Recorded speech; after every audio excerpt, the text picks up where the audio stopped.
With that being said, the judge ruled in favor of the state and denied our access into the case. And that's where we are today. So even though we've been involved since she was taken into custody, they're saying that we were not involved.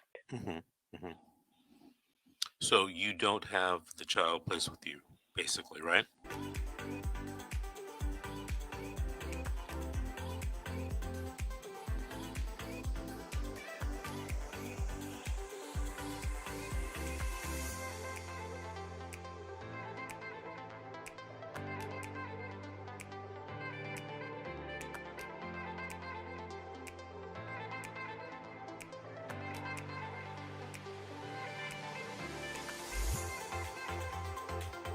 I'm attorney Vince Davis.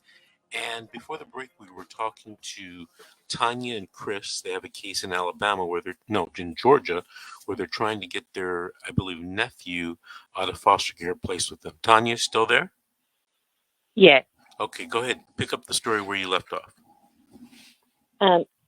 So we went to court in December, and the judge was asking the attorney for her witnesses or whoever she was going to bring forth. Once she said who we had, the state's attorney, the DCS attorney, filed a verbal motion to have our motion dismissed based on a form that should have been filed with the motion. Now, this motion was originally filed in 2020. It was heard and the judge ruled on it in 2020. We went in June. It was supposed to be heard again. Now, all this time, this form hadn't been filed. Now, all of a sudden, they want to file a motion to have it dismissed because of this form. So our attorney was saying, one, they disagree with him filing a verbal motion because it didn't give them time to respond to that motion. But two, she did not have all the information because she was depending on what the state would give her. That's the only way she can get information on the case, since we were not parties to the case, is via the state. And the state didn't give her all the information.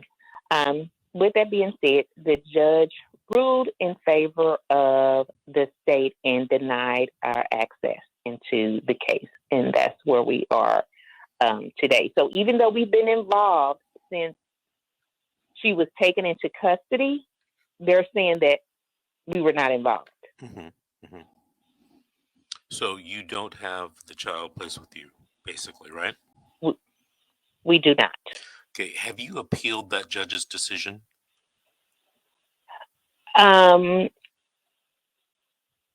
We appealed the second attorney appealed the first one.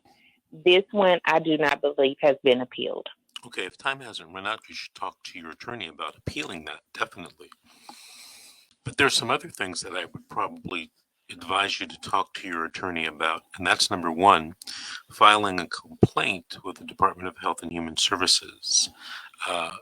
The Department of Health and Human Services runs and creates regulations that all states must abide by in these CPS cases. And a hot area of complaint and litigation right now is the placement of children with relatives.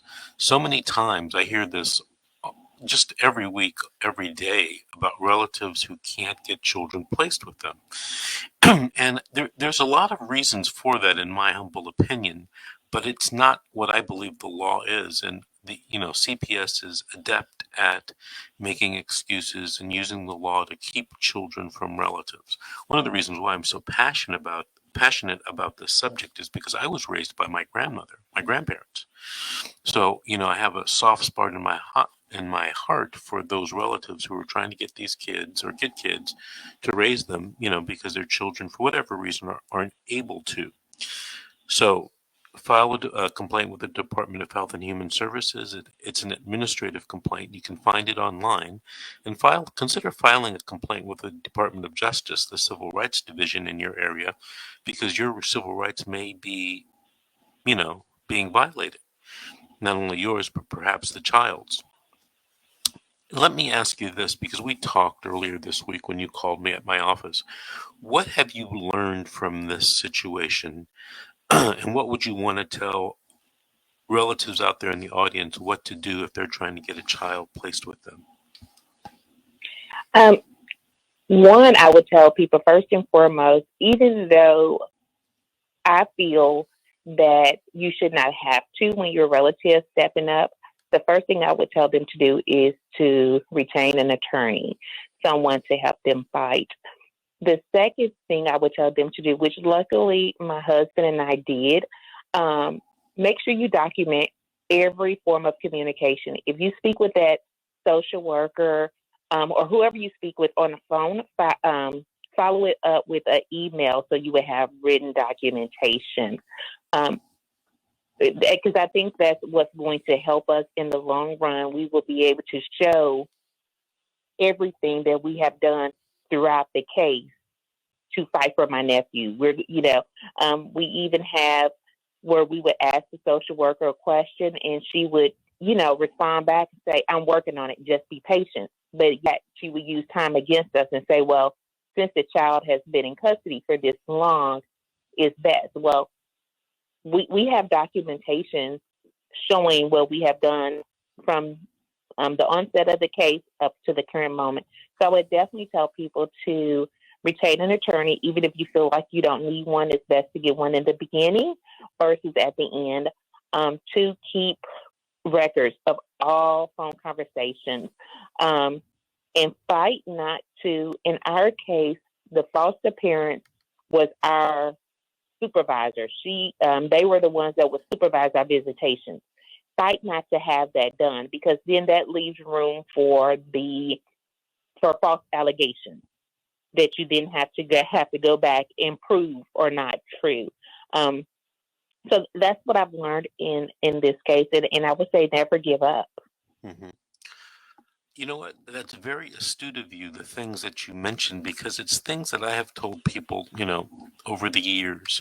And a lot of times people think that I'm being a bit alarmist by telling you, talk to an attorney, by telling you, keep track of everything, write down everything, send your confirming emails. This week, a grandmother called me. And she's in the same position you're in, and she's trying to get her grandchildren placed with her. But here was her scenario. They contacted her at the very beginning to take the children. And she thought, without talking to anyone, that, number one, if she took the children, that it would prevent the mother and father from getting the children back, or be a hurdle that the parents would have to jump in order to get the children back. Number one, that's a false assumption.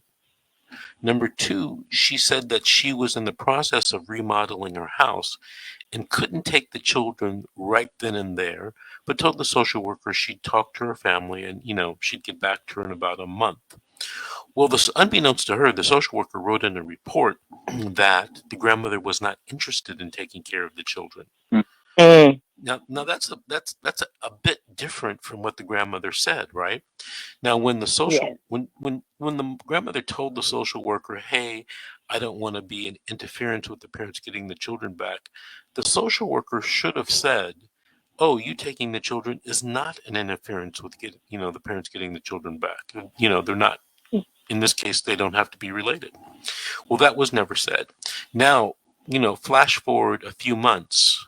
Not even a year, but flash forward a few months, and this poor woman is trying to get her grandchildren out of foster care. She's learned that the foster parent wants to adopt the grandchildren, and thereby severing all familial relationships with the child. And now the social workers are giving her a hard time, and they are basically telling the judge, allegedly, that this grandmother, is late to the game, and she didn't step up when she should have. And that's not that didn't happen at all. A lot of people think that social workers in every situation are going to do what's fair and right. And that's not true. Now, is it ever true? Yeah, I imagine that it is. But I don't hear about those cases. because social workers following the law, people don't need to call me. I hear about the cases that, the social workers not telling the accurate truth or making false representations or working against them. That's what I hear about, right? And I hear a lot Right. and I get a lot of calls about that every day of the week. Listen, But that's what happened. go ahead. That's what happened. What? I was going to say that's what happened to us. Like in the beginning, the severity of the case or the allegations, which were never against my brother. However, we don't care whether the allegations were against my brother, the mom. We don't care about that. The only thing that we care about is my niece being placed with family. But we were never told the severity of the case. So the caseworker did admit that is based in this case cases that are against the mom. The mom has other children in foster care, Right. Which has nothing to do with my brother, which has nothing to do with us. Those children are not related to us, therefore, and they were taken way before my brother even got in the picture. So she admitted that she's basing it off of that. Tanya, the problem is that, a couple of times during your story, you told me what you feel, your sense of justice.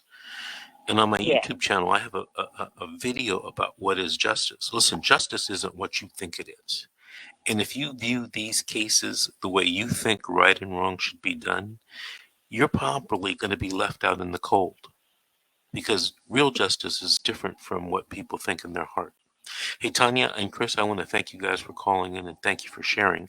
We have to take our next break now, but call us back in about a month or two and let us know what happened. Would you please? Yes, I will. All right. Thank you. All right. All right. This is The Secret, How to Fight CPS and Win. We'll be right back after.